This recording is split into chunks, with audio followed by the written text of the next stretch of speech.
It's the same colour as mince that you think's maybe gone off. You know, you get the 500 gram packet of mince, you might have bolognese, you might have chili, and you just take the film, pull the film off the top of that kind of plastic see-through packet, you get it in, and you're expecting to get that whiff, that slightly rank smell coming up under your nose there. That's what it looks like. It looks like that kind of colour of mince.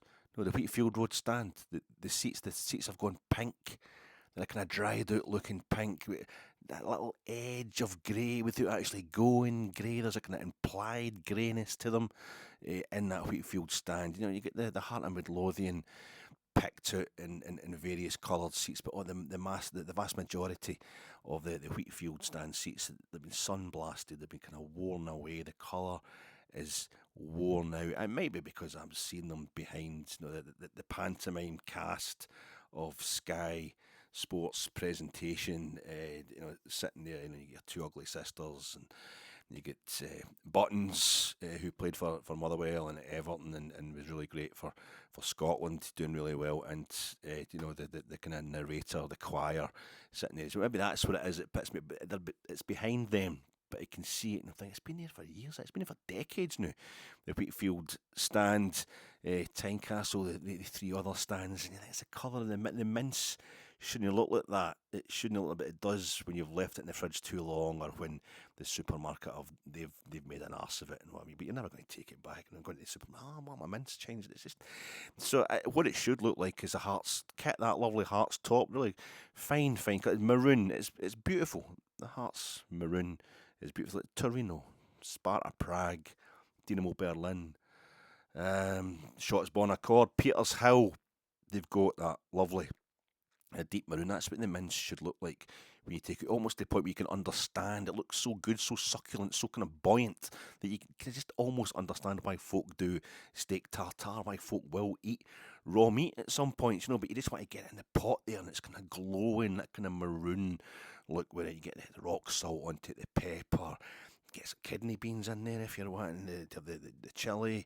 Get some peeled plum tomatoes in there. You get the garlic, and you got to cut it down with razor blade so it's like a paste. We live like kings in the joint. We live like kings in the joint. And you put it in there, and it's going to be it's absolutely it's that maroon look like the stain in my tongue last night.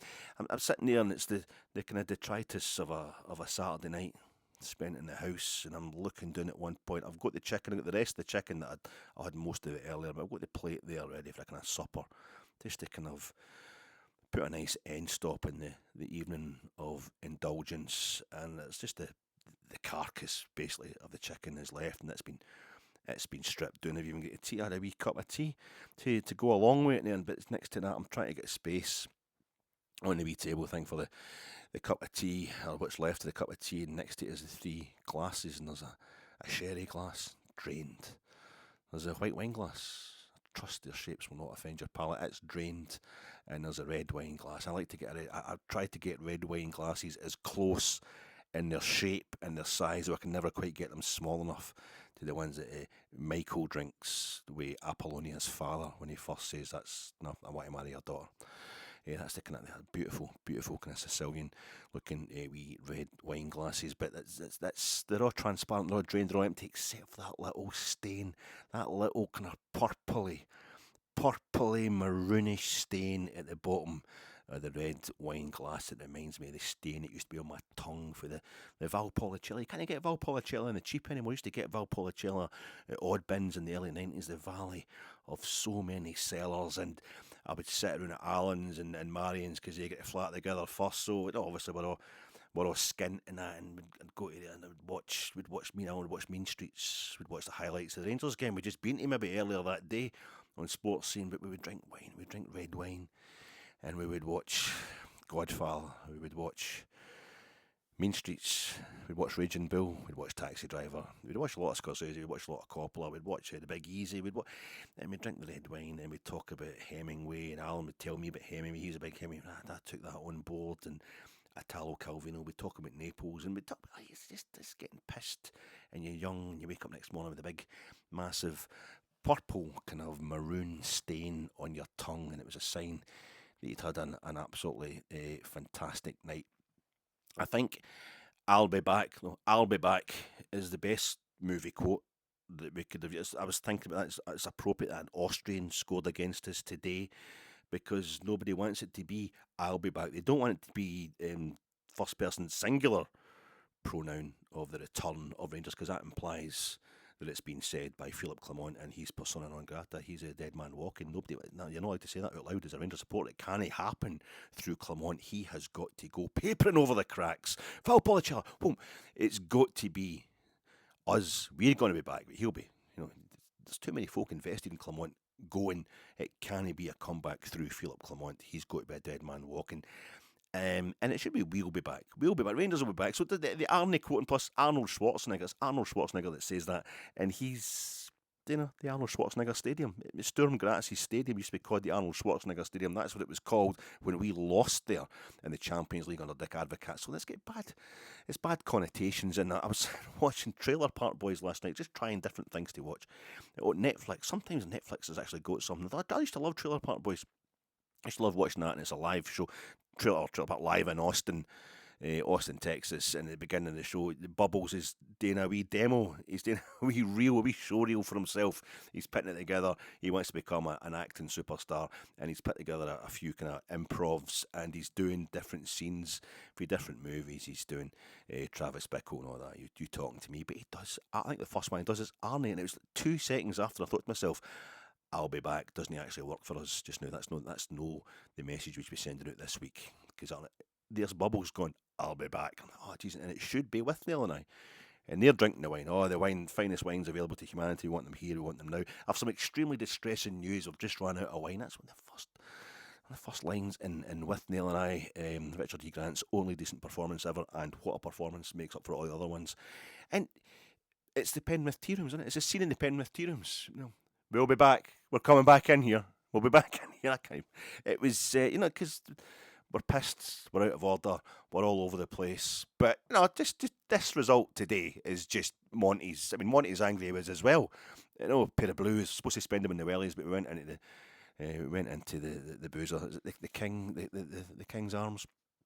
And we get absolutely wrecked. But they're in the Penrith Tea Rooms, supposed to be having tea and cake with Monty, but he turns up outside in the Rolls Royce, and it gives credibility to our claims in the Penrith Tea Rooms that we're multi-millionaires, we're going to buy this place, install a fucking jukebox in it. But the guys come out, the owner, Miss Blenna has it, just phone the police, tell them there's a couple of drunks in the Penrith Tea Rooms and we want them removed. No, don't.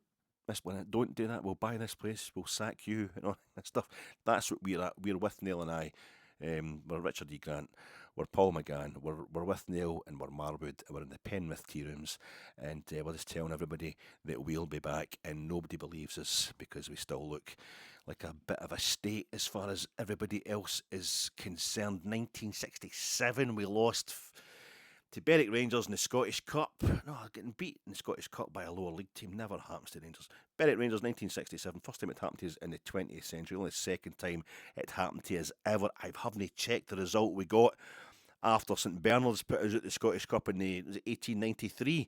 I should have checked if we played Hearts the following week because 1967 we beat Hearts the game after Berwick. We beat Hearts 5-1 at Ibrox. People have been talking about that this week as the thought of Hearts at Tynecastle as our next game after the Queen's Park disaster reminds everybody that 1987, one of our other now top 3 worst Scottish Cup defeats, was losing to Hamilton at Ibrox. Graham Souness in his first full season as manager. Hamilton Accies, bottom of that league, managed by John Lambie, who was pretty clever and played against Real Madrid in the Bernabeu during his playing career. Did John? They put us out the Scottish Cup, and it was an absolute disaster. And the following week, we went to Tynecastle Hearts, the Hearts team who had just narrowly failed to win the league on goal difference the previous season, failed to win the double the previous season. Hearts, they hadn't been beaten at home for 18 months, and we go through there and we win 5-2. So everybody's thinking maybe Rangers are going to win 5-3 today. We didn't win 5-3. We only scored 3 goals, but we had the ball in the net 5 times, didn't we? We had the ball in the net 5 times. We're coming back. We're coming back in here. How you doing, folks? This is your Fat Ek post when Cyril Dessers put that ball into the net in the 78th minute, I simultaneously thought, that's 4-1. That's 4-1. We're going to do the 5. We're going to end up winning. We're scoring 5 goals at Tynecastle, and I'll almost be hoping that Hearts grab another couple so it ends 5-3 to keep this historic thing going. That's the one way we can get a bit of magic back, and I simultaneously also thought this will make it even more embarrassing and Hearts come back into the game and make it 4 each because they still look like they could. Reaction pod coming to you in association with Gersnet tonight.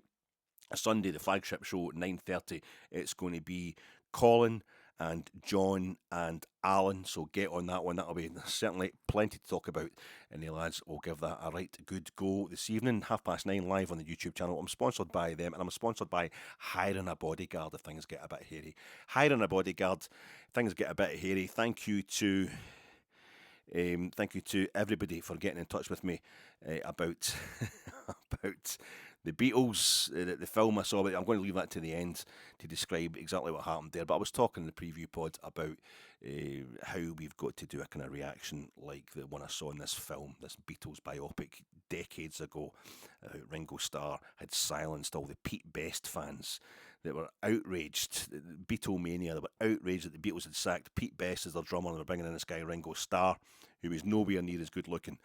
And the wee lassies and that were going absolutely mental. And it got to the point, it was, their manager, of course, Brian Epstein, he ends up having to hire a bodyguard because the reaction was so toxic. The wee lassies were like throwing punches and stuff like that when the night they went to the Cavern Club, and it was George. It was a guy with the one. How my guitar gently. George Harrison, he get an actual black eye, and I think Ringo probably get punched as well. They actually got assaulted outside, but it was Brian Epstein, the manager, who was untouched. But he decided that he needed a bodyguard. I bet you did, Brian. I bet you did, and I hope the guy was very muscular, very good looking, and you had a right old good time there, Brian, because you deserve that, mate. I'm the same. I've got Alejandro and Gunter in tow now. It's just folk me in Edmondson Drive. I'm trying to get into the game and that. Your podcast, the best thing ever. You're a god. We love you and all that. Or sometimes it's kind of like banter. They're saying things like, "Shut up, you fat git. Stop sticking up for the manager. You happy clapping wank." But I think really what they're saying is, "Love you, Alec. Love to get close to you. Love to touch you." And that kind of thing. Like, no, I've had enough of that. So I've got Gunter and Alejandro. Now, I said the season ticket seats. There's 3 seats to my left there. And there are no season ticket seats. Well, they're taking up 2 of these seats now. I got them the season tickets. And the leather hot pants are just so that I can, I can. It's for the ease of movement, so I know myself. If anybody has a go at me and tries to come, they will be there. They're quite free with the movement and that. And the leather chaps, it's just so I know that they're not going to turn on me, because it's recording devices. They could hide them somewhere and get some of the stuff that I say away for they kind of sell it to the Daily Record and all that. A big expose, podding hero Anderson actually. It's this, that, or the other. So that's just part of my professionalism, is just the way I've got them dressed. But yeah, hiring a bodyguard. I'm sponsored by that. My name's Alec Anderson. Oh, what an atmosphere! I love a party with a happy atmosphere. So let me take you there, and you and I will be dancing in the cool night air. What an atmosphere! Love a party with a happy atmosphere. I've got to apologise for Friday night's previewing this game where I didn't realise until I watched the thing back. I was sniffing all the way through it. I've got this cold. Everybody's got a cold these days. It doesn't bother me. It's not a problem until I'm doing this podcast. And I realised a couple of times while I was doing the pod, I'm going to have to write good. I said, didn't I? Excuse me, folks. Give me a second. And I put my hand over the microphone and I gave it a right big, and just so I could carry on, because I pride myself in the fact that I do these in one take. That's the only thing I've got going for me, is that I do these in one. That's the only kind of genuine aspect of it. I mean, I'm total Celtic Park season ticket holder. I hate Fitba, and it's all a lie, But the one genuine thing, the real thing about this is I do it all in one take. This is my post-match reaction, and or my preview pod or whatever. It's just me, just my feelings, everything, just pouring out my heart. And I like to keep. I don't know how to pause it. I don't know how to, edit or anything like that. So it's the only thing I can do to offer you a kind of genuine verisimilitude. It's just this is the way I actually feel. So I've got to give you. So I refuse to pause or to go off and like clip things together. No, I can't like pause this, go away and have a right good blow, and then come back. Not Alejandro and Gunter not involved there, but I can come back and I can't do that. So I thought I'll just go, sniff behind it. But it turned out I didn't realise I was doing lots of mini sniffs. The longer the pod went on, I listened back to it on Saturday. A bit of a kind of holiday run about here just now in the old Casa Anderson. So I was trying to, I just try to get it out of the way as quick as I was trying to just get it posted and no do my usual, scintillating and high technical standards. The production value is usually through the roof and all that. I get it edited to perfection. I get the music in underneath and all that. I didn't do that. I didn't have time to do that. So it wasn't to Saturday morning. I listened back to it and I was like, Jesus, it's just disgusting. And it is disgusting. And it's particularly bad for me to be sniffing all the way through a podcast because I hate it. I hate folk making kind of nose or mouth noises, and I know about that because, well, just general life. I think I might have a bit of misophonia. People doing things in your kind of peripheral vision and also making noise. I hate anybody who eats loudly. See, chewing noises. I can't stand it. And I know you all hate Graham Spiers, and I've had to let Graham go. I tried to stick up for him when Saturday comes once, the guy thinks different from us. He's got a different perspective on things, but as long as he's kind of erudite and entertaining in his opinions, and he can back them up. Well, it's good to be challenged on our assumptions about Rangers, and then he just seemed to go real. What he's doing now is just seems to living off winding up Rangers or slagging Rangers and stuff. It's terrible. But I did stick up for him, and it used to be the thing that actually put me off Graham Spiers before any of the anti-Ranger stuff that you kind of bigots and knee-jerkers out there that yous are all into. I'm better than that. What put me off was I'm listening to him on the radio. I'm driving somewhere one night and probably got into a game, and he's on the Radio Scotland or something like that. I don't know if he was a bit dry of mouth or they'd put the microphone in too close to his face, but every time he spoke, you could hear him like getting the saliva together to make his next sentence, to say his next bit. And I was it's disgusting. Get it up. I hate that kind of thing because I listen to ASMR videos. You're a fat git like me, ancient. You do a bit of exercise, like proper exercise. You need to clear the whole day. It needs to be like a Saturday or a Sunday when you're not going to the football, and then because you're going to have to go for a sleep. You have to get a midday kip, really, to let it kick in, and also so you don't have a massive heart attack. So I did that, and it's like night time, no bother getting to sleep. I've tried the ASMR stuff, I'm struggling to sleep at night. It doesn't work at night for some reason. It does not work. No, they're on YouTube, all these little videos, the auto-sensory meridian response thing. There's all different types that folk like. Some folk like that you get haircuts. Folk are kidding when they're giving you a haircut. No, and it's like relaxing because some folk find going to the barbers and getting a haircut quite relaxing. It's doctors, lots of doctors' visits and that. But some of them, it's just. Apparently, a lot of people are into ASMR videos where it's just folk making mouth noises. So they're always totally, how you doing? And I'm like, that's disgusting. That is rank. I can't stand it. That goes off straight away. I just like ones where it's, breathe in through the nose and out through the mouth. I do that, and somebody was telling me the other night, Jamie, absolute king. Getting in touch to tell me that he was almost apologising for not responding to some of my pods. All right, Jimmy, I knew you were watching, mate. I know you're a stand-up guy, and he was saying, and obviously not do a lot of exercise and what have you. Fit as a fiddle. I'll listen to your pods sometimes, but I'll be in bed, and I just that's me. I go to sleep at the end of it. And so I don't have a chance to respond to you, send you a wee post. And he's saying, by the way, I'm not trying to say that you're boring. You put me to sleep, and I was like, sorry, I've done it myself. I listen to myself sometimes, and when I'm during the day, I need a quick kip. After having walked to the fridge and back, I need a quick kip. I will listen to that pod that I put out there last night. Was actually good at my own voice.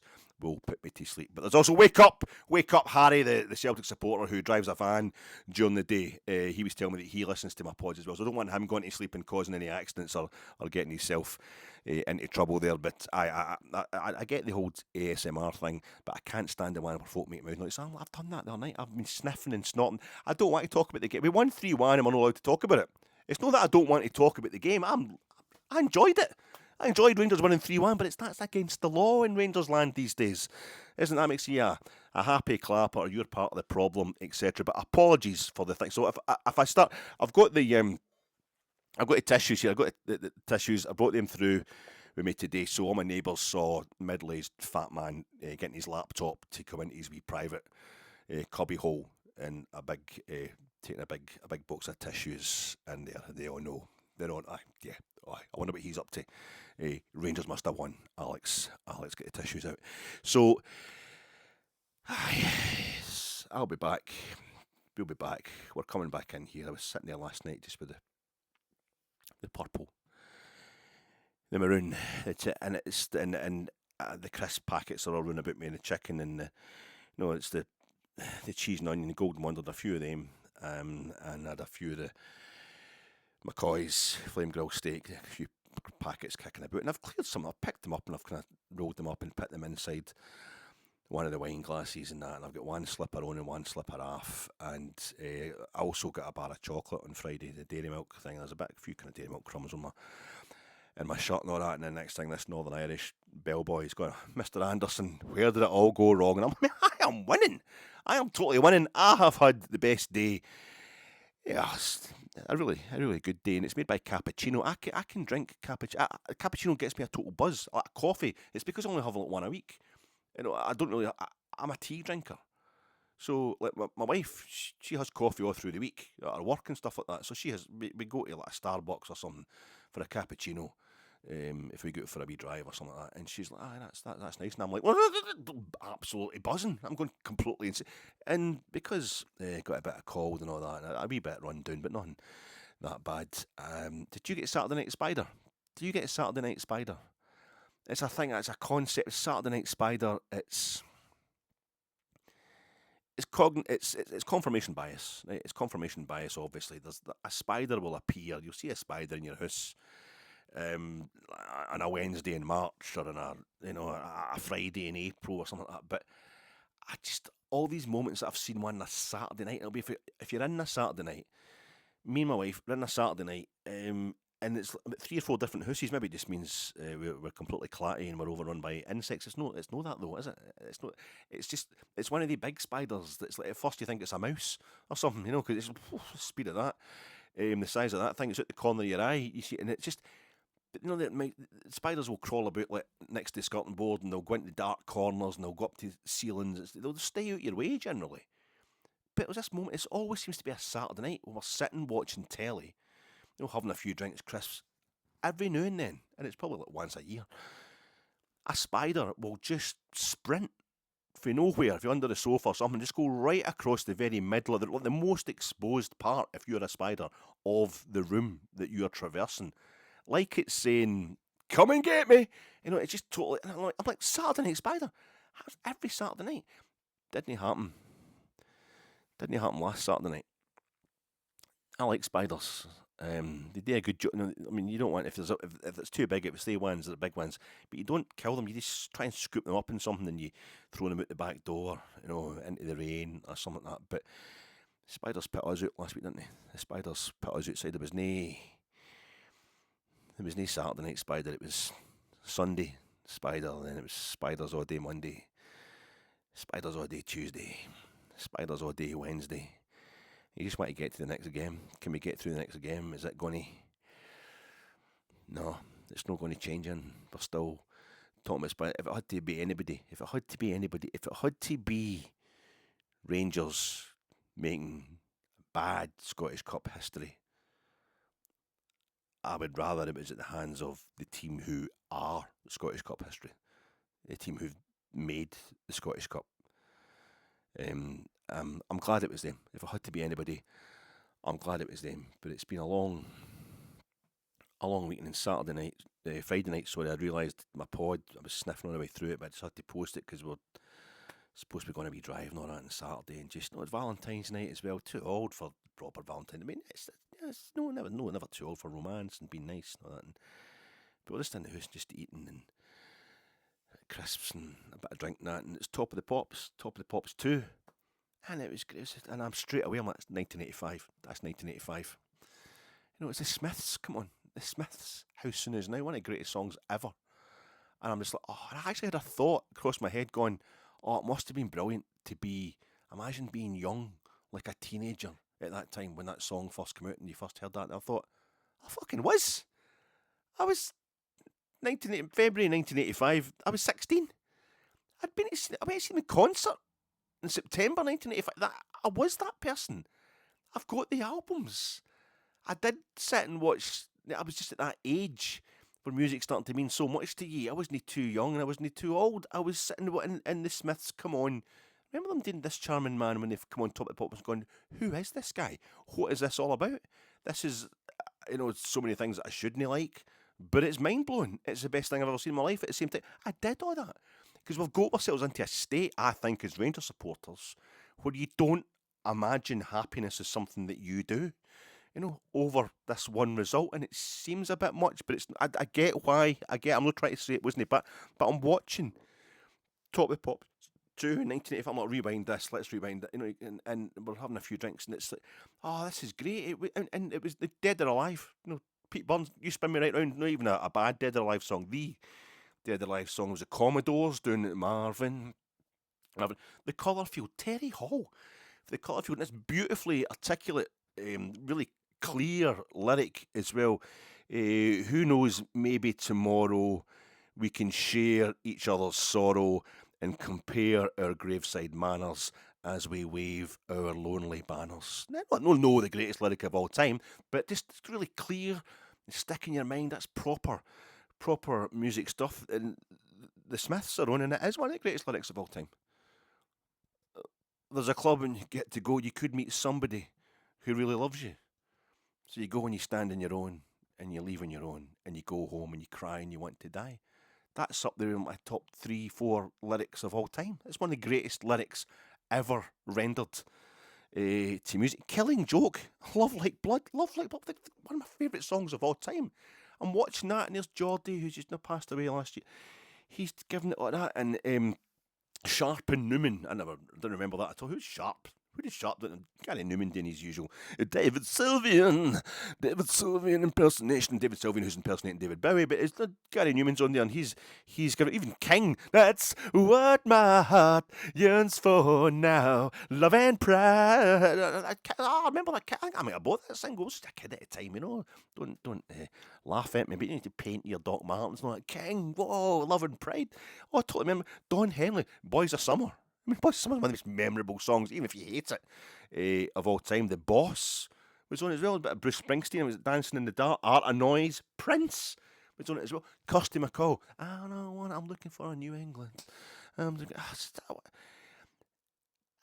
this is great. I was young in 1985. I remember all these. This is great. And I go into the kitchen, like, okay, I'm forgetting the Queen's Park. I'm forgetting about the bad pod, and I'm just going. And I pour myself a wee drink, and I was finding I was having the beer. I was in the fridge for the Vice beer. It was at Erdinger, and I got into the wee cupboard to get the 6-pack of the McCoy's flame grilled, the ridge cut, and I'm just so I hum a wee song to myself. And what do I sing? Atmosphere.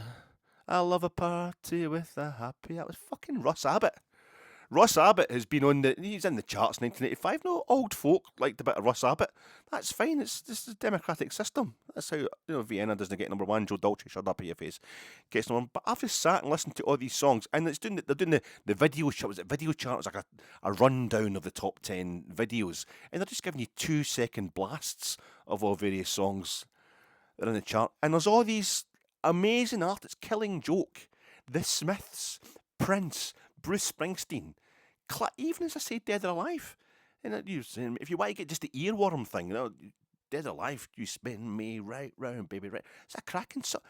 No, the thing that I sing to myself involuntarily to sum up my good mood, Russ Abbott. What an atmosphere. That's the earworm I've got for all. I'm just like, the club, if you got to go, you could meet somebody who really loves you. So you go and you stand your own, you go home, you cry and you want to die. And I'm thinking, that's like, there's that, and there's, I tell all my friends, and they'd never believe me. They'd think that I'd finally lost it completely. I'd show them the stars and the meaning of life. They'd lock me away, but I'd be all right. Subterranean Homosexual Alien, one of the greatest lyrics in my life. Anyway, I mean, you've got N by Gillian Welsh. I've seen Gillian Welsh in concert, and then I saw Gillian Welsh and David Rawlins. David Rawlins is the second best guitarist I've seen live. The best is Johnny Marr that I've seen live, and David Rawlins, he helps out. He has Gillian Welsh's band, and then David Rawlins, when he does his stuff, Gillian Welsh becomes his band. You know, when he does his solo stuff, and there's the Tiny Desk concert. Tiny Desk concerts, they do them. It's at some American radio station, TXZP or XYC, or I don't know what it is, but they're all over YouTube. You know, Weezer have done one. There's one with, what do you call them? You know, the Pixies and that as well. But the one I watched was most often probably is David Rawlins with Gillian Welsh, and he's doing one of his songs, and then he just goes and off on one of his amazing guitar solos, and then he segues it into just. He came dancing across the water with his galleons and guns, searching for the new world and that palace in the sun on the shore. I don't actually think I can sing. Sorry, I keep doing this. I'm just giving you that's how I will genuinely try and sing a song, even though my voice is terrible, that I love. And Cortes the Killer, Neil Young, some of the greatest lyrics ever. That whole song is just one parade of phenomenal. Where is Cortes? Where is he? Where is Cortes? Where is it? I don't know, Chris. He's probably in the director's box. You know, or maybe he's back in South America getting some R&R or something like that, or he's at Auchenhowie getting caught. I mean, how many places can people that aren't on the park playing for Rangers against Hearts be? You know what I mean? It doesn't mean he's not been murdered. You know, I've not killed him. But where is Cortes? Where is Cortes? Cortes, what a killer! And all these lyrics to hand, all this music. You know, and Kirsty MacColl, she's in the same video bit as Russ Abbott. She's in the same Top of the Pops video, chart or whatever that they're running through, and I'm just talking straight away. We have the conversation about Kirsty MacColl and how her dad was a total tosser to her. You know, telling her she couldn't sing it, telling her she was doing it all wrong, her articulation was terrible, the people she was singing with, the music she was making was all awful, awful, awful. You know, and Ewan McCall, what a figure and all that, but politically, big politics, but in terms of personal politics, just horrendous. Obviously, this story is as old as time itself, and you're thinking, no, is that what she was saying? I don't want to change the world like you, Dad. I'm just looking for a new England. I just want to change. I just want to have a nice life, It becomes a tragic figure, Kirsty MacColl, and I've been through all that, watching all that, and yet all I come away with is, what an atmosphere, I love a party, but I caught myself doing it, and I want to kill myself, and that's how we all feel this week. Happiness, any class, it's just not going to sustain. It's just something needs to happen to make up for that Scottish Cup thing last week. I absolutely get it. I'm in, and so we go to Dumbarton yesterday, just need to get the twos. I get the call and all that, and it was, it's bad when it's like Friday night and you go to bed reasonably early. You can sit up drinking on it, be let's just go to bed now. Let's just go to bed. Actually, looking forward to going to bed. So next day it's like, do you want to go somewhere? We're doing that thing and try to suss each other out. I'm quite happy to go somewhere. Do you want to go? And then we're in Dumbarton, walking about Dumbarton. Why are we here? The Dumbarton's nice. That's why Dumbarton's bits of Dumbarton that are nice to get the ring bit and all that. Anyway. I thought I could get into that big park for this, but it was a different bit altogether. It was just another park that was just next to the kind of the leisure centre place. It's not the same kind of park at all. But we took a walk down to the big council building and we walk around about that, and that's it. Right, we've been out. That's it. That's fine. Let's get back home and just stuff our faces and what have you. But we went to the that wee roundabout the outside. It's just the where they shoot River City is just across the motorway for it. If you're going to go up to. If you're going to go up to Loch Lomond Shores and that kind of thing, but there's a wee roundabout just right at the end of Dumbarton. It's got the wee retail park. It's got the it's not a Premier Lodge, is it?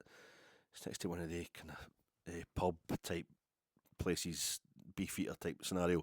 But across the way there's a Costa and what else you get? There's two chains, Starbucks and a Costa maybe. I think they're both get drive-throughs, and they also get wee car parks at the front. So we went into the drive. We went to sit in. But it was so mobbed that we just took it to go anyway. We hadn't gone through the drive-through and everything. But even then, I'm driving in. Even before I'd had the cappuccino, I'm saying to her, I can't help it. It's a great thing when you come to a place, you're invested in it. You just love. And I realised what had happened is on a Friday night, after Top of the Pops, we discovered that the Luther Vandross documentary was on Sky Arts. And the Luther Vandross, never too much that I missed going to the Rangers game. Was it Union St Gilles game? I think it was. That was the only time it was shown in cinemas, and here we are, less than a fortnight later.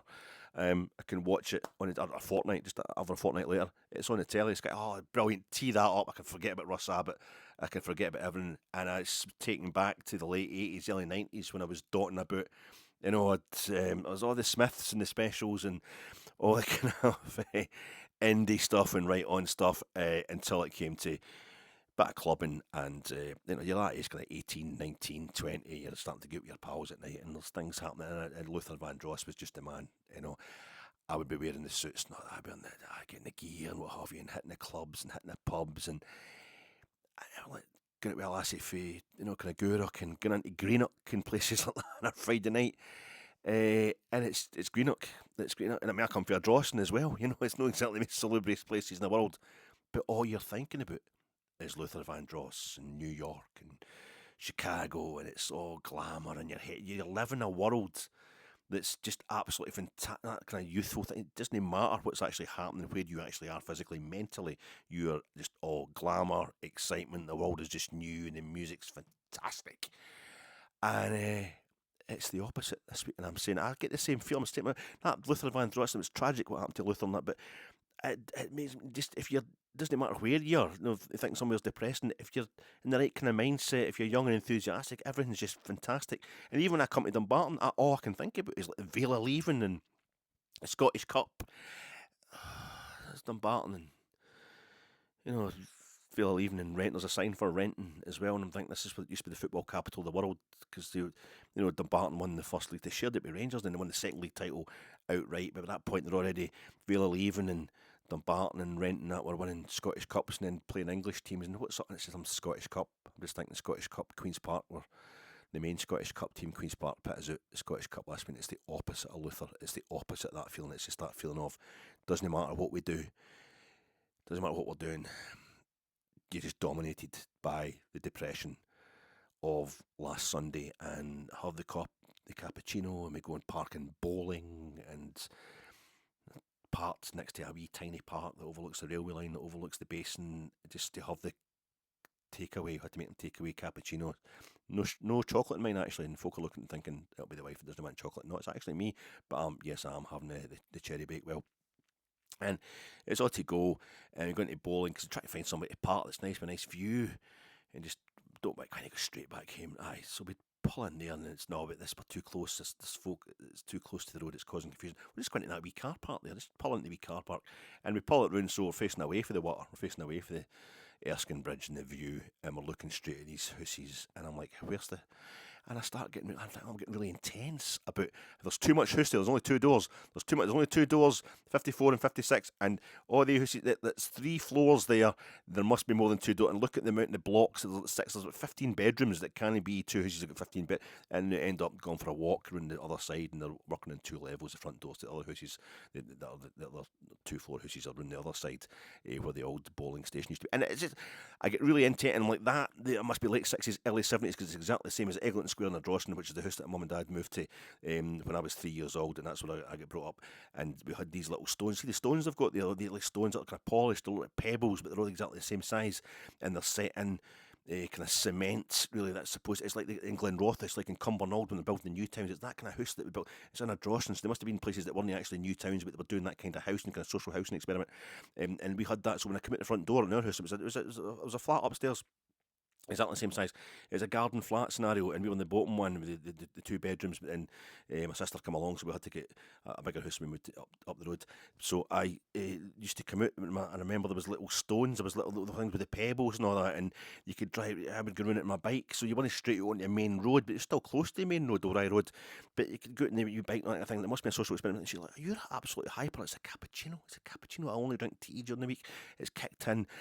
I'm getting utterly hyper, and it's made me think when I went to Ardrossan, and it was late 78 or 79 that we left Eglinton Square, and that's safe with the bike getting round, and we loved the new place. The new place we went to was great. It's much bigger, but things started going really wrong for Rangers then, and I grew up in that house, and Rangers being right, and I just kept thinking about being on my wee grifter bike, just driving round the wee stones, the wee kind of Glenrothes artistic style housing stuff, and was this a truly meaningless game of the day? Did you think it was a truly meaningless game? I don't. Trying to slow Celtic's crowning, that's no enough of an ambition for Rangers, but it's still a worthy. It's a difficult one. Remember us when we won 55? It was February, early February, I think, that we ended up winning the league this time. Because Celtic we beat St Mirren 3-0 on the Saturday, and Celtic had to win at Tannadice next day to stop us win the league, and they just drew 0-0, and that was it. They kind of handed us the title that we'd totally won from them. They're no winning the league anything like that early today. This season, Celtic, we have got ourselves 18 points clear of the team in third place, who is now Aberdeen, and we are now 13 points behind Celtic. That's fine, but that's not a death march. Michael Grant, really good journalist, Michael Grant, nice guy and what have you, but it's got a death march. A death march for Clermont, bit inappropriate given that the Holocaust Memorial Day is quite recent, the commemorations for that actual death marches, but we're still in Europe, and we can't talk about Europe. Nobody wants to talk about Europe, but I started thinking yesterday, I was on the cappuccino, and I'd had the cherry bakewell, and I'm sitting looking at the hoosies and bowling, and I'm thinking, is it, just next to the bus stop, is it Brexit? It's Brexit, isn't it? She's like, what are you talking about? So Brexit, it's like Brexit. I'm forgetting so many Rangers fans are Brexiteers. It's not as straightforward as we think. There's Rangers fans who voted not independence in 2014, and it's no a big a political. We can't paint us all with the same brush politically, but Brexit means Brexit.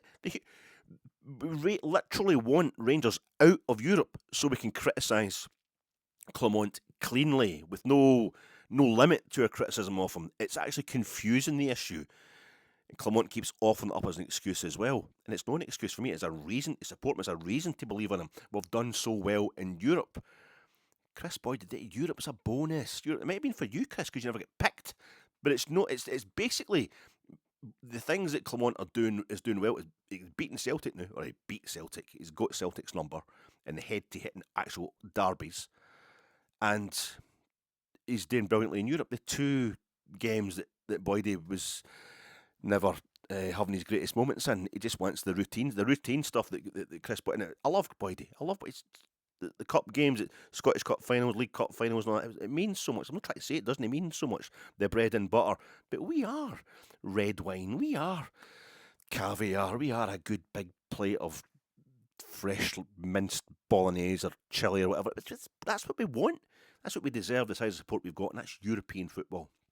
We get that through achievements on the European front, and I think about it. It's like, is it Rangers? Was that what it is? I mean, the Queen's Park, it was the Strollers. It was the Swifts. Your reserves were called the Swifts. So is it? We just talk about the B team and the Colts now because the Swifts like Taylor Swift and she hates Donald Trump, and we're all, him and Steve Bannon, they're totally pro Brexit. They're because they're pro Putin and they're pro breaking up anybody who's no Russia. So that suits them. So that's why they hate. We don't call them the Swifts anymore. We don't have a reserve team anymore. But I'm thinking it's Europe. We literally want to be out of Europe, so we're clear to sack. People saying that it doesn't matter if we win the Europa League. Are you kidding? The transformation for our club. Why was the loss to Queen's Park so bad? Because it was historic. It was historically bad. It's a bit of history you can never get back. Our unbeaten run. But it did last for 150 years. It was 1874, the Scottish Cup we first played in it. So it's just over 150 years. I'm not talking about Rangers formation in 1872. It was historic. It's a bit of history we can't get back. But we win the European Cup doesn't exist anymore. And nobody's saying that doesn't count anymore. We win the Europa League. That's a bit of history. They can never get back. Our enemies can never get back. We would be the first Scottish club to win 2 European trophies. The Super Cup's not a trophy. In fact, when Aberdeen won it, it wasn't a trophy, it was a plaque. The Super Cup's just a charity shield. It's just a ceremonial game. We would be the first Scottish club to win 2 European competitions, proper European competitions. It would be unbelievable. It's not going to happen. And at this rate, we're certainly talking ourselves out of beating whoever we get in the last 16, but the desire to be out of Europe. I just want to remain. I'm thinking maybe that's what it's all about. Maybe that's at the heart of it. I think we're selling ourselves so short.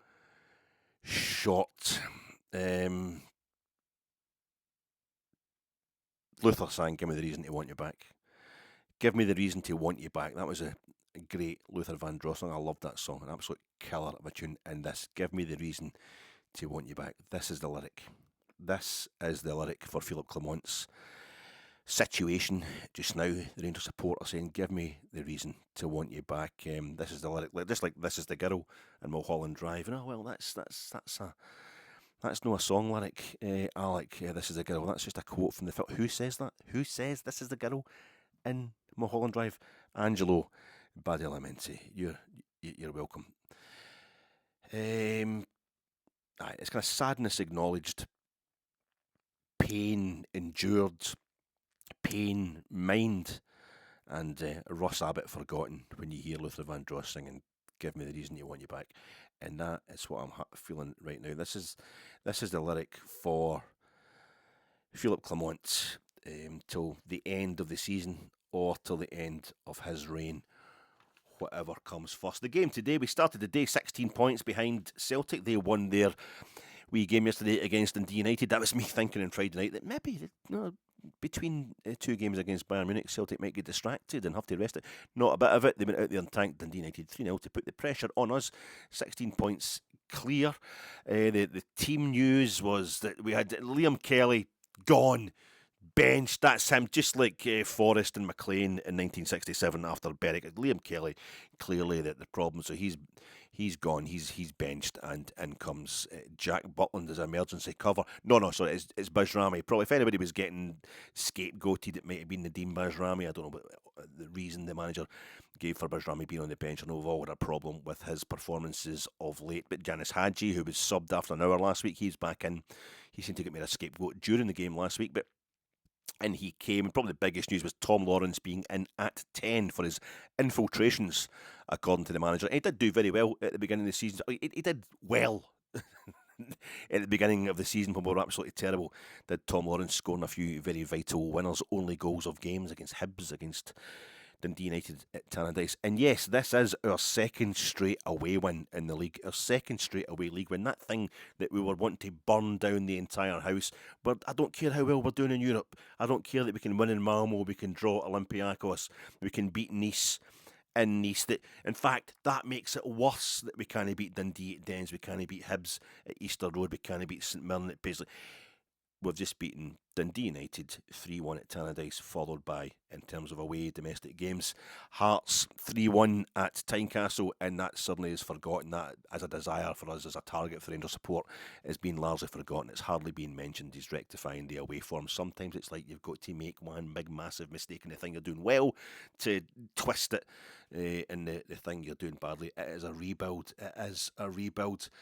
It's 16 points behind and one big pair of blue bloomer pants down at our ankles, exposing our behind. Since last Sunday, Tav appearance 300, that wasn't getting made a big deal of, and I was hoping it wouldn't. It seemed inappropriate to be making a big deal of any Rangers player today, but the real culprit for last week was probably the manager. But putting Jack Butland in, at least we could imagine making a Rangers redemption today, but at least getting Jack Butland in there allowed one kind of small type of redemption. The goalkeeper having a cracking game ended up being man of the match. Hearts started with a diamond. Hearts played a diamond with spades of effort. They were hoping they could club our jokers into a royal flush. And Hearts did that thing of starting with three up front, and they've done this so many times before. Hibs guilty of it as well. They were guilty of it for a lot of the game where we drew 3 each with Hibs at Easter Road, but Hearts and Hibs are just big enough. They get just enough support. Their stadiums are just big enough, they're historically big enough that they feel an obligation to attack us at home, and that lets us, a lot of times in recent years, it's letting us take them to pieces on the break, and that's eventually what we did today. But apparently it's no good. It was papering over the cracks. Smirnoff! Hearts put They put Diamandi into touch straight away, first few seconds from the moment we kicked off. Big mistake. Look what he did at Tannadice. You wouldn't like me when I'm angry. Hearts, they've done that thing of trying to go with the three up front attacking us. We usually like it when they play like that. As expected, we take them to pieces in the first minute. I go for a corner, the Union St Gilloise corner routine. Suter back post, coming into the back post, he puts it in. It's that thing where we work a wee routine, the kind of short corner. It's an absolute killer ball across the 6-yard box. And John Suter, it's a thing for John Suter now. He did it against Ross County twice a couple of weeks ago. Scored the one at the first half, and then another one in the second half that was ruled out for offside. This was ruled out for offside again, and it was just offside, but that was us. We'd made our mark, and then for the next 10 minutes, it was shit football, and Hearts were dominating it. They had us pinned in between the edge of our 18-yard line and the halfway line. The sun was in our eyes. It's coming over the Gorgie stand, so we're lots of high. The ball's just bouncing about all the time. Not even so much high balls, just the ball constantly in the air, being chipped up in the air. People trying to lob each other all the time. The ball's bouncing about. It's like we've been playing an AstroTurf our whole lives and we're finding the bounce of the grass really difficult. Up we're going with Hearts defenders kind of going in against them, but we can't see where we're going. So our Hearts, attackers, and they know they're getting something on the ball, but we're just getting something on them, and it means the headers. It's only Shankland and the young fella Wilson that every now and then would just hit a ball along the ground that would look really dangerous, but we pretty much seemed to get away with it. We didn't look impressive, but they weren't really getting close to scoring. Kind of 12th to 15th minute, we get it on the deck, start playing nice, kind of lethal-looking diagonals on the break. Hearts suddenly exposed, everybody left up in our half for them, but our finishing's terrible, our final ball is terrible. 17 minutes, Hearts kind of counter-break on us. Hadji, he's booked latterly for... Tom Lawrence done the same thing, just a desperate-looking foul on somebody as we look off the pace, and Hearts are kind of pounding us possession wise, and you're thinking, are we going to start? How'd you get booked after the move, which ended with what happened to that one? I don't know. It ends up with him. That'd be a save, I would imagine. Be a save by Jack Butland, but Hadji does get booked. Lawrence looked like he could have get booked. I thought, are we going to just end up getting totally railroaded here? Are we going to get destroyed? But Hearts hadn't looked particularly like scoring, and then in the 20th minute, it's a goal. It's a goal for the Teddy Bears, and it's that existential confusion for the Hearts defence that is caused by Yanis Hadji, the OG assister, just like he did. The uncredited assist again for Hadji, just like he did at McDermott Park when it's Jason Holt ends up putting it over the line, scoring their own goal for our 1-0 win over St Johnstone. The ball he puts across the Hearts 6-yard, cutting through the Hearts 6-yard box. Just Hearts. I'm running back towards my own goal. I shouldn't have to. I'm supposed to be defending out that way. Why? I'm supposed to be heading towards the Roseburn stand. Why am I heading towards the why is the ball this side of me? And there's no Rangers players about. There's nobody from Rangers in the 6-yard box. There's nobody from Rangers in between the posts. Looking, why has Hadji played this ball across here? Craig Gordon has to get a touch to it because it's such a vicious ball. It's such a dangerous ball, and he only touches it onto the shins of the in-rushing Jamie McCart, who from 2 yards out can't retrieve it. It comes off his shin. It's going over the line, and we have scored. It's this Union St Gilloise short. Issam Sharai, the new fellow. We've got our new assistant, the Moroccan, the Belgian-born Moroccan assistant who doesn't want to be a manager anywhere except maybe now perhaps he's in here to replace Clement, who knows. But the moment he arrived was a Union St Gilloise game at Ibrox, and we worked that short corner that Raskin scored from, and it was the same kid. I can remember it was Cherney put a wee bit of air in the ball to Tav that Tav turned into a fantastic ball at the back post for Raskin to score against Union St Gilloise. And today there was a bit of an untidiness in the ball going to Diamandi, who's kind of out towards the left wing, but there's underlapping from Cherney comes over to give us more numbers down the left-hand side, and Dio managed to get it under control and slip the ball out to Cherney, and he plays another underlap. Yanis Hadji, who hits the byline and puts this thing across the face of the Hearts goal that they just can't deal with, to the point where they put it in their own net. And a minute later, Wilson to Kabangu. It's just a move straight through. They just totally break on us again straight away from the moment we have taken the lead. It's another great point blank save from Jack Butland, papering over the cracks. Bacardi. Jack Butland. A poor kick out, and another minute. This is like 22nd minute. This is after this, but that lets Hearts back in straight away. But it also lets him probably have his best of all his saves today, where he gets down, fingertip save down to his left hand side, touches it round the far post. We insist on playing football, kind of passing it out of the Hearts blizzard. You know, the Hearts fans used to do that thing with their scarves. When Tynecastle was still on terrace, and you'd see them up the road, the school end as it came round towards the wee kind of shed bit. And they'd all do that thing with the scarves, where they twirl them round in the air. I don't know what that was called, but we started copying it, I remember, in the kind of mid-80s. But it was always really good, because the Hearts fans, Hibs was the same.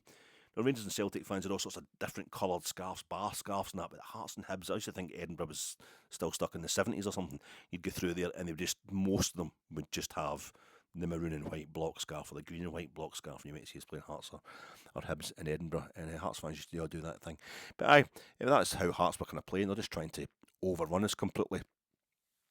Mostly it was kind of physical, but say Shankland and Wilson capable of making a killer pass. 29 minutes, Neil McCann, who's the co-coms, he's laughing at the stat that we were winning 1-0, but we hadn't had any shots on target. It's quite rightly pointing out the ridiculousness of Clermont emphasising our 30 shots on target last Sunday when we get beat off Queen's Park, and now here we are. But we haven't had a shot on goal on target, and we're still winning 1-0. This is what we want under Clermont. This is how Clermont wins games. No possession. The less possession we've got, I feel like Clermont has more chance of winning the game with his system. When Hearts have got the ball near our box, it's in the air constantly. It's bouncing everywhere, and we've got the ball. We do try to play football. We do try to get it. The slide rule passes, cute 1-2s, but it's no coming off. There's no finishing. There's no final ball. 32 minutes, long ball headed down to him by Wilson. He's back to the goal. Wilson, young fella, just lays it off to Lawrence Shankland, who's incoming. He has a shot. Shankland dipping volley that's just going to sneak in under the bar, if not for Jack Butland. You've got to remember, Jack Butland's got the sun in his eyes this whole half when he's making his best saves, and Jack pushes it over the bar. That's kind of man of the match is getting more and more likely for him. It's Hearts who are getting more corners than us. It's just the reverse of the Queen's Park game at Ibrox last week. It was a bit like I was at the game in 1985 where Scotland lost 1-0 to Wales. I think it was the first game we'd lost at home in the World Cup qualifiers since Poland in the 60s. And I was there, the jinx, and it was Mark Hughes went up with Alec McLeish and just chested it off. And Hughes has got his back to our goal, edge of the box, chests it down, and then comes Ian Rush and just one shot, top corner. Like, that's why he's world class. Past Jim Leighton it was, but this was harsh. It was young Wilson laying it off to Lawrence Shankland, and the shot was maybe too much down the throat of Jack Butland. Decent save. 36 minutes. Hearts got a couple of corners at the end of the second one. We break on them. Through Igaman mostly carrying us forward. He gets a shy off a guy's face. He just trying nutmegs or trying to flicks and hits off a guy's face. Gets a shy, and next thing Raskin's in, and he hits a shot on goal. Hearts have got some defenders back there, but he gets a shot on goal. It's straight into Craig Gordon's arms, but it's a shot on target from our first of the game after 36 minutes. 38 minutes, another. Cherney gets her second shot on goal again. Gordon doesn't quite hold it. He just lets. I don't know if he's letting it run off him a bit, just to take the kind of bounciness out of it. He's just deflecting it a bit. Gordon's experience letting him know that there's no Rangers players about, so he doesn't have to catch it first time. Or maybe he just can't catch it first time, and there's no Rangers players about. We don't have that poacher thing. Eggman's doing so much work outside the box, and maybe in that case we should have started with Dessers instead of Tom Lawrence. So we've got the two strikers, one who can play 10. It's just one of these things. You're wondering about it, but we are winning the game, and Neil McCann is talking about how there's something strange about Rangers, there's something just off, or something that's not quite working. And I'm thinking maybe it is Tom Lawrence, or maybe it's just shame. Last week it was most evident for me in the fact that Václav Černý seemed to be taking a touch every time. A few chances to hit the ball first time, good shots from in and around the box, good shot opportunities, and he wasn't taking them. Černý were taking that extra touch, and I think it's only to be expected. It's been a traumatic week with the manager having to be told by the press corps on Friday, this isn't good, this is totally unacceptable. Everybody's surprised that you're actually still here. 43 minutes, there's a short corner again. Chilli Tav, again, it's that short corner routine. The Union St Gilloise routine, the Belgian-born Moroccan assistant manager perhaps has brought this to us, but it gets whipped in and Craig Gordon has to make a point-blank save from his own man. Another wee deflection. It's just, we're causing more harm by attacking Hearts players in their own box with the ball than try to pick out one of our own. These whip balls across the 3-yard line, and also when the Hearts defence is coming out at a corner, whipping the ball in behind them as they're all running out and we're running in behind the outgoing Hearts. Sorry, I'm doing a curvy thing in my hand here. Behind the outgoing Hearts defence, almost like their ankles. And our players are coming in, but it's also it's Craig Gordon's too far back. It's hitting the sweet spot. It really is hitting the sweet spot. There is much joy to be had from that, you would imagine. Half time, no changes. Despite, for me, I think our kind of attacking strength was a bit blunted. We weren't looking as energetic as we possibly could. And I'm thinking straight away, Tom Lawrence, he's not played for ages. Why did we pick Tom Lawrence? Why did Lawrence get played today? You know, he's supposed to be getting sold. Maybe the manager actually thought Tom Lawrence would be the best thing. Maybe he thought it would help us win the football match. And, you know, we're all wanting scapegoats. Maybe the manager decided Bajrami as a scapegoat, and he needs to be made an example of, or taught that he has to get his acting gear and he has to get himself woken up, so he gets Tom Lawrence in to replace him. Anyway, the Hearts come out, they're full of belief. They obviously listen to Sky and every Rangers supporter that's on social media at half time. We're actually the best team here, we're dominating. And it takes them 4 minutes to get a goal. They seem more energised, they seem more up for it. Clement had been kind of smiling the pre-match. An interview they showed him that was obviously during the week at Auchenhowie. And do you know about the fact Hearts are really good? They've scored 10 times from corners this season. Yeah, we've done our analytics, or whatever it was. We've done our own analysis of that. We're going to be ready for that. It's a ball up between Hefty and Insiala, wins a corner for Hearts. They have scored from 10 already this season, but we have got lots of bodies in the 6-yard box. I saw this up close, first half of the Ross County game, and we're marking our box. We're doing the zonal. It's the midfielders come in to do the man mark, and they'll try to cover. No, Raskin, who's tiny, Diamandi, who's built like an X-ray. They'll come and try and pick up men who are free. They'll let the tight end running about behind the line of scrimmage. They'll try and pick up the kind of guys, but the defence is just dotted, regimented along the side.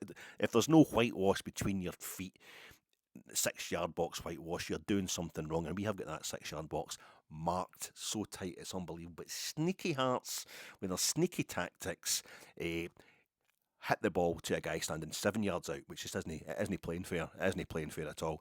So the zonal from our defence and the man marking from our midfield, it's just not working. Steinwender, an Austrian who sounds like for a living, he does the kind of fancy mouldings around a ornamental litre of lager glass, your Dunkel, your Weiss beer. He comes in there. That's a horrifically racist thing to say. It's thrown in a bit of a Brexit part there. In comes Steinwerd, and it's a lovely ball, a lovely corner, very accurate, and he heads it down quite straightforwardly into the bottom corner. An easy goal. You're thinking, here we go. It's one each. And Diamandi has a shot from the edge of the box for us. This is about 57 minutes, which sums up our main problem. He just rolls it right across. It's going about 2 miles an hour. We just cannot shoot. He just rolls the ball into Craig Gordon's old slow diving hands. We're all just passing it, and we either need to get really accurate at our shooting or take the extra pass. When you've got that much time to shoot, when you've got that much time to hit a shot that ends up becoming a pass anyway, just pick an actual pass. We need more bodies in the box. We need more activity in the opposition box. We need to go up a gear in terms of the possession and the accuracy of the possession, just tactical acuity when it comes to our attack. Celtic are 13 points clear of us. They're 30 goals clear of us in goal difference terms. We're on plus 34 goal difference. They're on plus 64, which means for the 13 points difference, they're scoring 2.5 goals almost a game. They're scoring like roughly 2.5 goals a game more for the extra points that they've got are 30 goals better off than us. That is absolutely shocking.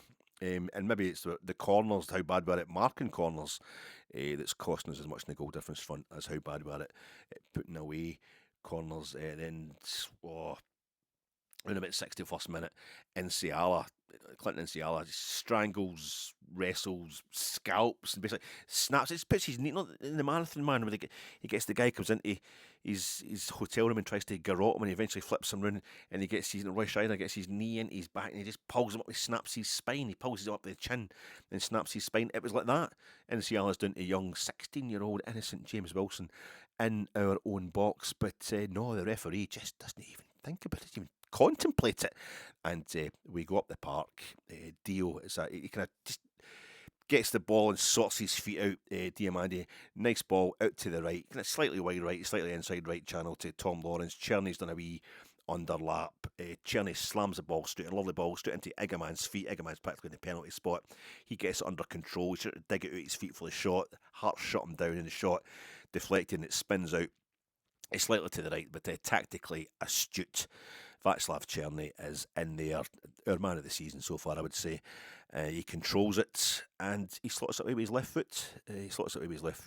Into the faraway corner, into the far side. Gary Larson, the far side of the net, the side of the net nearer to the Hearts fans in the Roseburn stand. In it goes, the schooling net. And that kind of stymies the Hearts blizzard. They were feeling really confident in the second half after the equaliser. Doesn't completely put it to bed, though. 65 to 66 minutes with a wee period out in their kind of right wing, running about their box down towards the corner flag. Lovely bit of possession, wee bits of interpassing and lobs and flicks and tricks out there, but we end up winning a free kick for it. And Tav, he's on 300 appearances in the SPFL Premiership. The Rangers are in the bottom tier. We need to do something to try and keep folk interested in Scottish football without admitting that we need Rangers in the top flight, because they have to be punished. He's lining up the free kick. I'm thinking, is he going to do it? It was at his 250th appearance that he scored the free kick direct into the famous 5-stand goals at Hibs. Anyway, he likes a milestone, does Tav, and I'm thinking, is he going to slot one in? Then he's going to get asked post-match. Oh, great moment for you, Tav. And if he says, yes, it was, that's him. He's going to be hounded out of Ibrox. He shouldn't be taking any credit for it. He should still be ashamed of what happened last week against Queen's Park. But, nah, luckily enough, it was just straight into the goalie's hand. I can't actually remember what happened, but it was a completely harmless free kick, papering over the cracks. Tequila! Oh, yeah. So Hearts, double substitution in 69 minutes. On comes Khartoum. It's spelled different from the capital of Sudan, and the horse that Luca Brazzi beheads. But Luca's the part of the world that has Luca's ice cream. That Khartoum is involved in a kind of a pass in the 70th minute and a shot in the 71st minute that ends up another couple of good low down saves by Jack Butland. His man of the match award is now almost as securely in his hands as the ball itself. 71, 72 minutes, great season. 71, 72. We're crap domestically, but won a European trophy. On comes Dessers for Lawrence. Tom Lawrence goes off, and on comes Dessers. So we've now got Egerman can go to 10, and Dessers can go up front, or Egerman can go left, and Dessers can go up front. We're trying to finish the game off, and then it's 73, 74 minutes, roughly. Yanis Hadji in the hole. Hadji causes an existential total confusion again for the Hearts defence. It's like his assist at McDermott that won't be an assist because it was an own goal. It's like his assist in the first half that won't be an assist because it's an own goal. He's done it again. He's the OG, not the old gangster, but the own goal causer. He's the cause of own goals.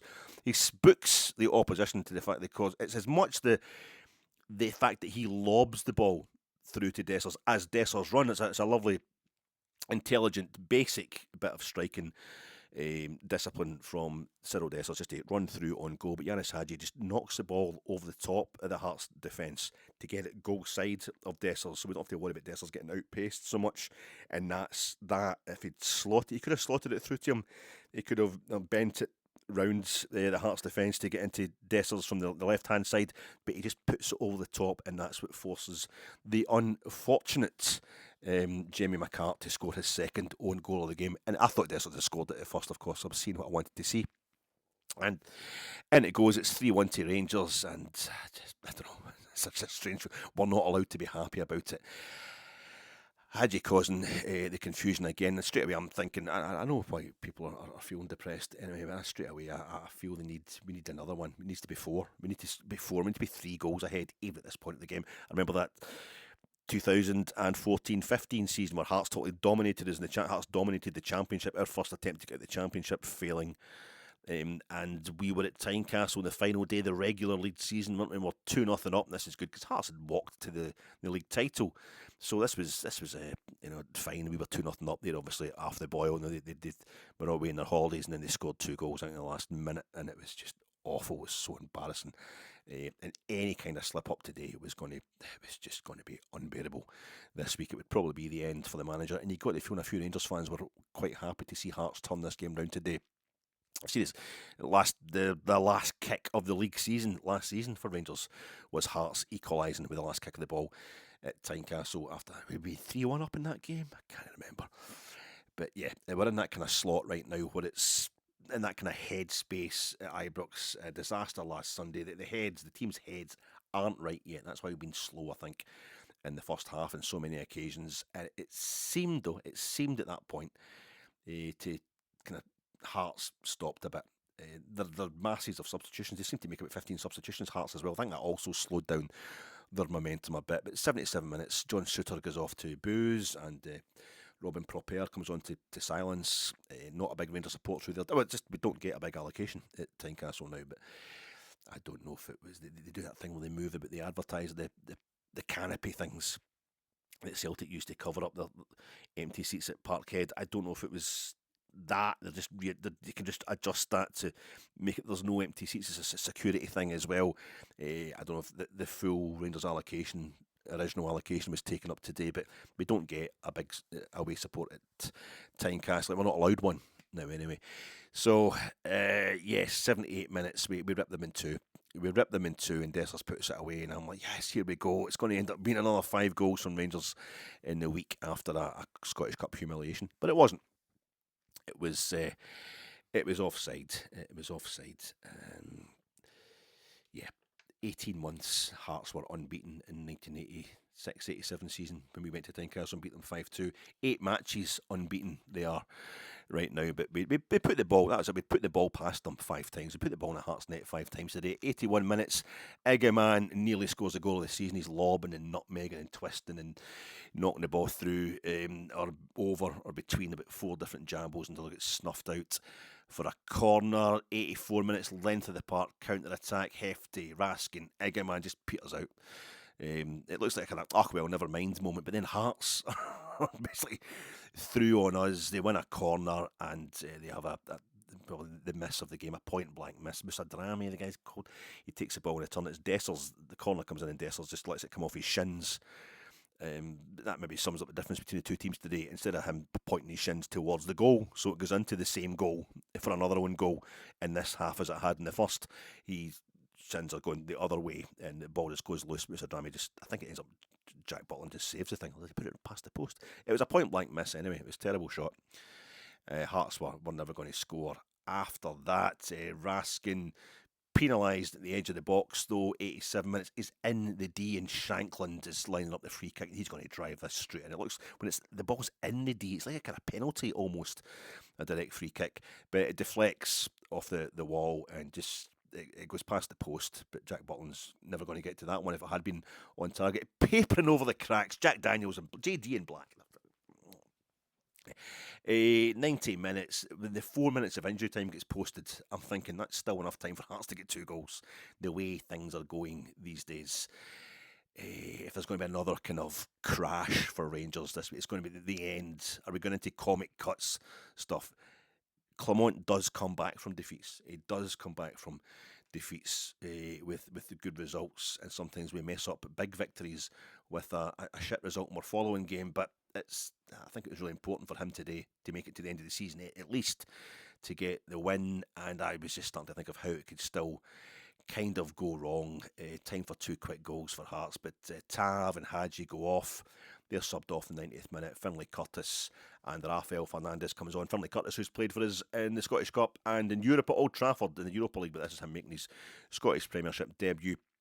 Well done, young man. 93 minutes. Inciala fails to win a 50-50 outside the box, and that allows Jack Butland to make one last kind of comfy save from a direct Hearts shot on goal, and that is him. He is man of the match.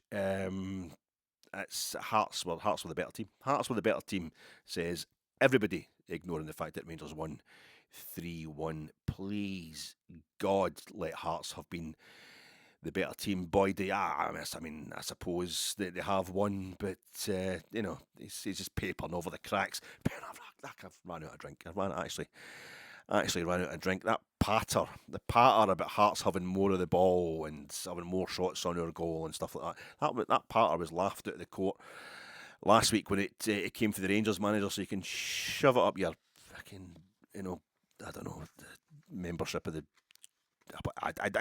It's not.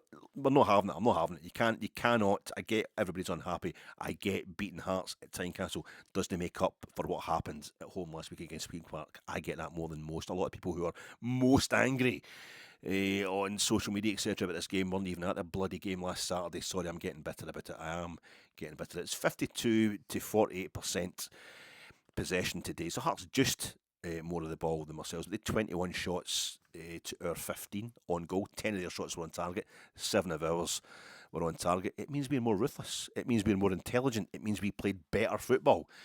Jack Butland post-match, he's a bit of a hero today. I've had problems with Jack Butland. He was, I don't know, overtly modest. He's very modest in accepting the Man of the Match award. That was the only time he smiled. He was like, I don't think I deserved that. I get the impression that Jack Butland will be, really, really magnanimous in victory. But I don't make this a personal thing. It doesn't matter. The guy, he was a hero today. He did brilliantly, and he's very modest accepting the Man of the Match award, and he did, which he did thoroughly deserve. And he's very articulate. If a tad, Lawrence Dallaglio, with his assessment of what's going on just now. He was making it clear that the players had to win that game today as an offering to the fans, as opposed to any kind of bigging up themselves. They're not getting the credit for that. It's not about the fans. It's not about the players today. There's not going to be a boast for the players to beat Hearts at Tynecastle. It was about an apology to the fans, really, the kind of least he can do kind of thing. That was definitely the attitude he was trying to put forth, a false modesty a bit about him. But I did think he'd been trying to help out a bit too much this season. I think that is his problem. I think John Souttar's back, and Jack Butland is getting more confident. The ricks he was making, I think, are down to John Souttar not being there, and he said it himself. I do sometimes try to help out a bit too much. That's what I mean about the false modesty. Yeah, I'm just maybe trying too hard. That's what I mean. I'm trying to make up for other people's shortcomings. I'm trying to be all things to all men. I'm trying to be a superhero. That's why I'm maybe not good enough the last few weeks or whatever. He did take a penalty in the League Cup final against Celtic. He's got balls on him, the big man. His self-belief can't be questioned, and doesn't matter about personalities.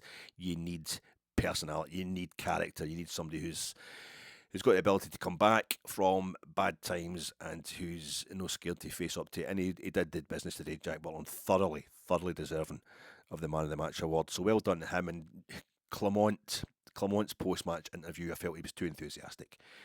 I'm still not convinced he gets. I don't think he gets. I know people, he doesn't get this club. He doesn't get inhibitors. I don't think he gets how bad it was against Queen's Park. I don't think he gets why that's unforgivable. Doesn't it? And maybe it's a culture clash that we have to get over. Maybe it's us that need to get over this. We should never be losing to lower division teams. I know. In the Cup at Ibrox, it's the first time it's happened in 150 years. It's on his watch and that, but Europe's just papering over isn't he? It's an amazing thing he's done there. Europe's a bonus. It isn't a bonus. It's everything. It's phenomenal. I think we really sell ourselves short European stuff. The Celtic fans will be, if we win the treble next season, it's not going to happen. We win the treble next season and Celtic go further than us in Europe, it'll be all about Europe. As it was, we won the treble. I remember us won the treble in 2003, and Celtic got to the final in Seville, and it was nobody cares about treble. Let's make documentaries on STV and that saying nobody cares about Rangers winning the treble. Nobody even remembers it. It was all about us getting to Seville, So we've lost a European final in Seville on penalties, even closer than Celtic got in 2003, and we won 2 out of the 3 domestic trophies, and we only lost the league in the last game of the season. But that wasn't as good somehow, and we're going along with that. We need to start appreciating ourselves, I think, a bit more. But aye, it's still a domestic disaster last week. I thought the manager was a bit too enthusiastic. I still get the impression he doesn't get it in his post-match presser this week, this Sunday. It's Hearts stats he was boasting about to kind of give our victory the context he thinks it deserves. He doesn't realise that we don't give a shit that Hearts haven't lost in 2025 and that Craig Gordon also was busy. Somebody said to him about Jack Butland being one. So Luke Shanley said to him about Jack Butland being man of the match. He took that as an insult. Well, Craig Gordon was busy as well. I mean, Walter Smith, to be fair, always did a version of this, because it's Walter, so he's not just the greatest manager of my life, but probably the greatest man that I'm not related to ever in my life, Walter Smith. But he would always extol how difficult it was to win top flight games, especially away from home. He'd just say everybody's really good. And you could see there's a kind of low level frustration in Walter's post-match interview sometimes after Rangers had won, particularly if it'd been a bit of a struggle, the game. You just say, well, it's difficult. It is difficult beating these teams every week. Everybody in Scottish football knows what they're doing. We should know that better than anybody now, but but I felt as if the manager, it was just kind of getting it a bit wrong in his post-match reaction. I think Clement seems to get kind of genuinely excited with stats and the fact that we won. But for us, this is Hearts. We don't care why we always beat them.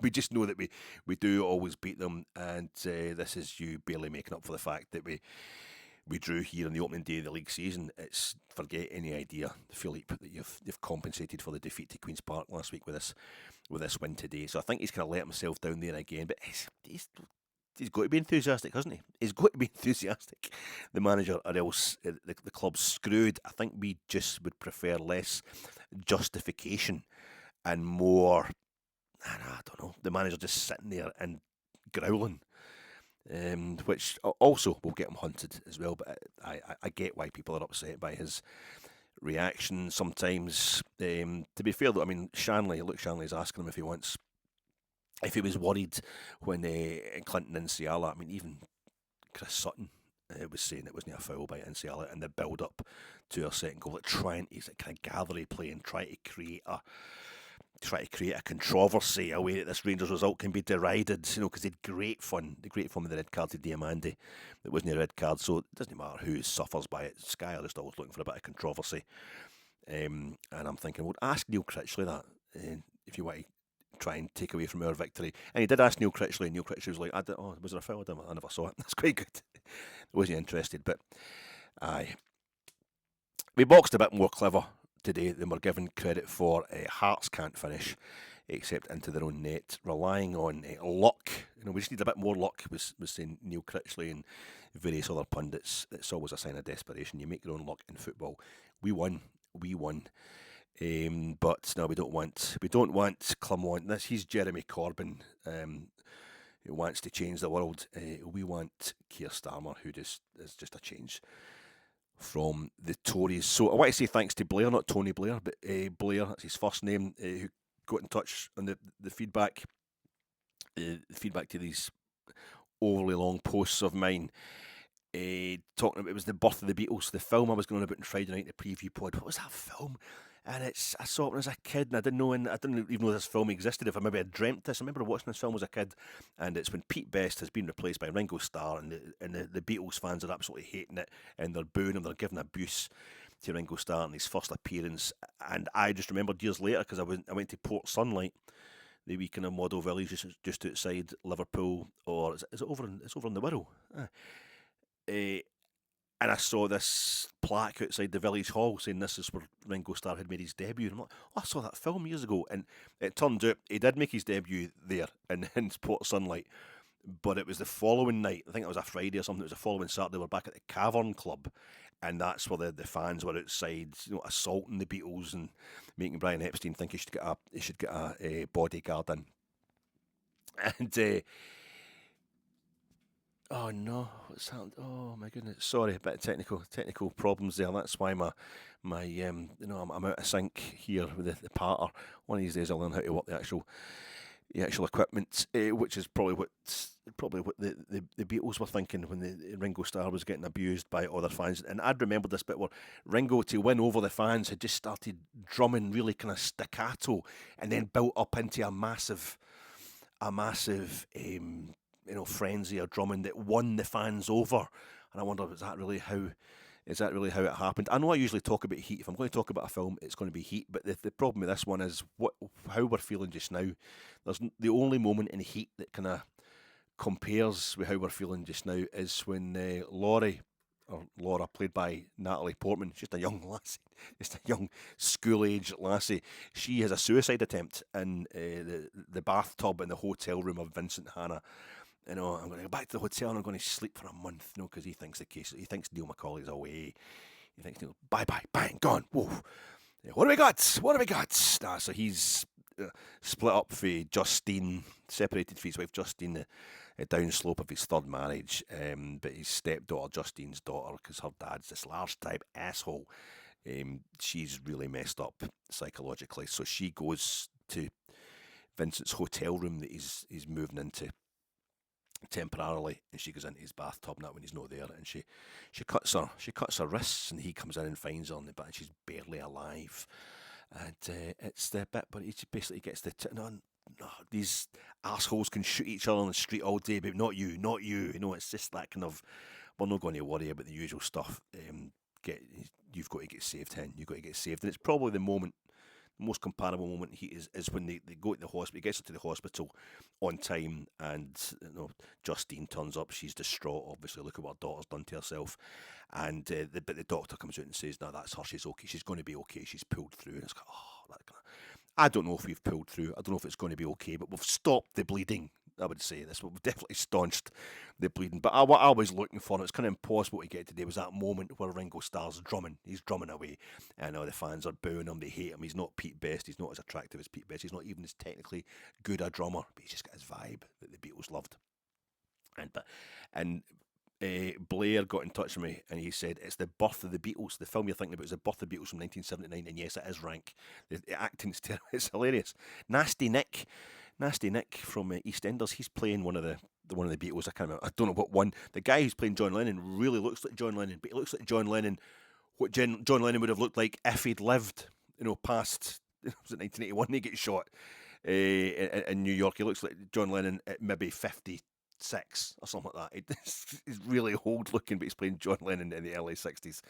But it's quite a funny film. But I saw that bit and I watched it last night, and he's doing the with the drums, and it's while they're all shouting, the fans are all shouting off, they want him off the stage, and he starts drumming along, off, and then they're like, all right, what's this he's doing? And then he just, and it's what song they go into? Oh, she was just 17, you know what I mean. It's a song that's slightly paedophile. How could I? Anyway, so he drummed, and he wins them round the crowd straight away. He just drums really fast, and they go, "Okay, we don't want you to go off. We think you're brilliant. That's it, Ringo Starr. You're the new drummer for the Beatles. We accept you."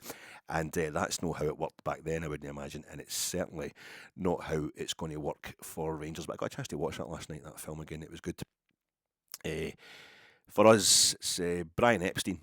Brian Epstein he hired himself a bodyguard because the feeling was so bad about the Beatles changing their drummer, and it worked out okay, didn't it? We're feeling so bad just now because their manager's the kind of guy that gets us put out the Scottish Cup by our lower league side. It's because he's trying to rebuild us in a way that will go as mega as the Beatles rebuilding their lineup. I don't know.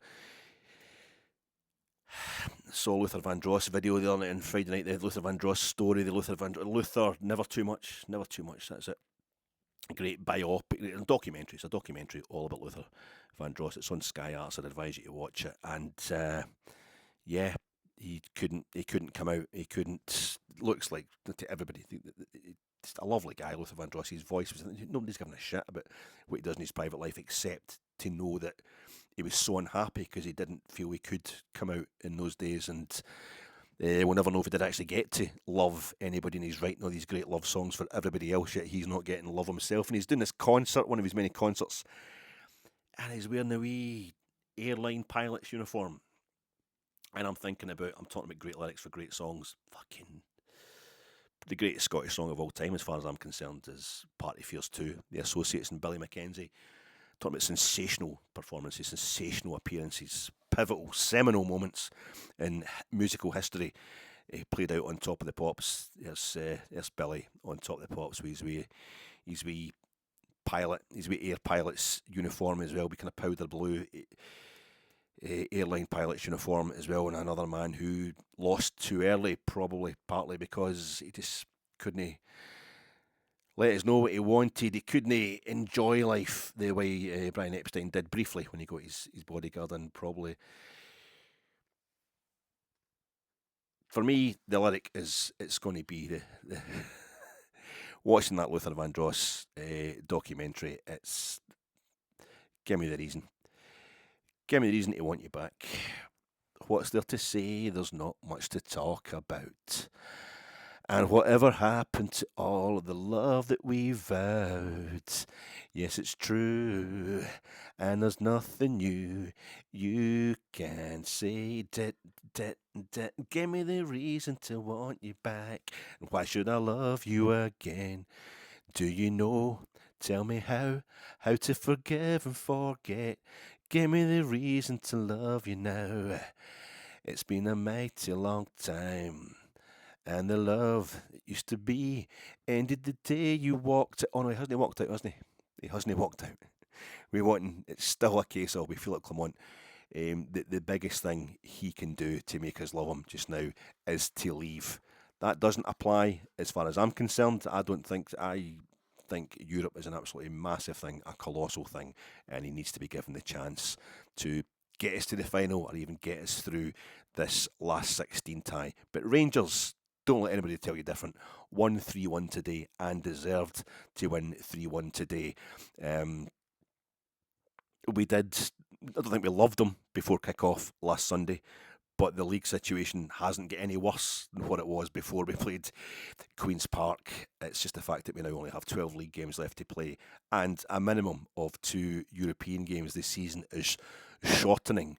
But, the more games we win, the better it will get for the manager. I don't know what else to tell you folks, except this video, of course, has been far too long again, and I will talk to you again during yet another week off for Rangers, our third week off on the trot, and I'll definitely talk to you before we play St Mirren last Saturday. Thanks for your patience, folks, and I think that's the cold finally cured. Not a single sniff, not a single edit.